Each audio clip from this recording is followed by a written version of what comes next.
Assalamualaikum warahmatullahi wabarakatuh. Salam guru penggerak. Saya Jumrawati SSI, calon guru penggerak angkatan 9 Kabupaten Luwu, Sulawesi Selatan. Ini merupakan tugas, kesimpulan dan refleksi modul 1.1.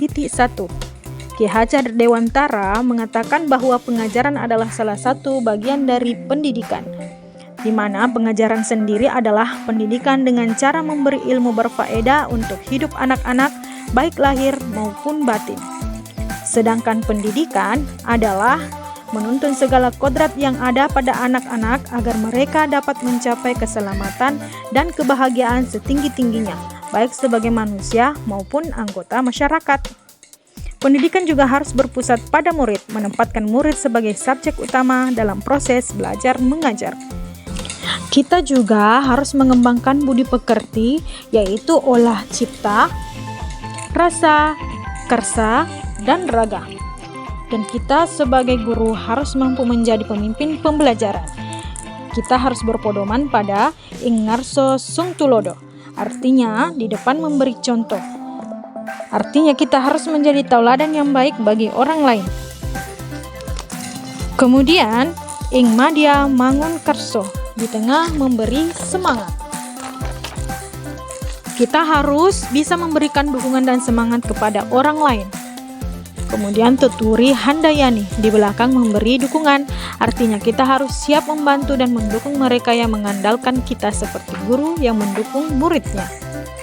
Sebelum mempelajari modul 1.1 program guru penggerak, masih banyak hal yang belum saya tahu dan masih banyak metode pembelajaran yang kurang tepat yang saya gunakan dalam pembelajaran, diantaranya kurangnya pengetahuan tentang pemikiran Ki Hajar Dewantara, pembelajaran teacher center, sehingga membuat murid lebih pasif dalam pembelajaran, tidak memperhatikan kebutuhan, minat, bakat, dan potensi murid dalam pembelajaran, sekedar mentransfer ilmu saja dan fokus pada capaian kognitif, serta menganggap pembelajaran berhasil jika nilai KKM terpenuhi.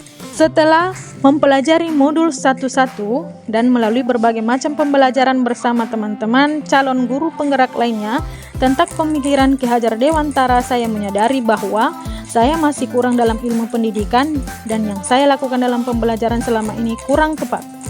Seharusnya pembelajaran yang baik adalah pembelajaran yang memenuhi kebutuhan minat, bakat, dan potensi murid. Pembelajaran harusnya berkaitan dengan dunia nyata dan kehidupan sehari-hari peserta didik. Materi yang diajarkan seharusnya relevan dengan konteks sosial, budaya, dan lingkungan sekitar murid. Fokus pada intelektual, karakter, dan moral.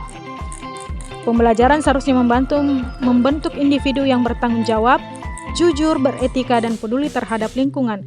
Pembelajaran harusnya menciptakan lingkungan belajar positif, menekankan suasana belajar yang aman, nyaman, dan memotivasi. Pembelajaran juga harus berpusat pada murid. Pembelajaran yang segera saya lakukan adalah menggunakan metode atau model pembelajaran yang beragam yang sesuai dengan pembelajaran berpusat pada murid. Selanjutnya, berfokus pada kebutuhan individu yang beragam, memperhatikan perbedaan dalam kecepatan belajar, gaya belajar, minat, dan tingkat pemahaman antara murid. Selanjutnya, menggunakan sumber belajar yang beragam yang sesuai untuk mendapatkan pemahaman yang lebih mendalam. Mengembangkan kemampuan sosial dan kolaboratif agar mereka mampu berinteraksi dengan baik dalam kelompok dan memahami perspektif orang lain. Pengembangan kemampuan pemecahan masalah.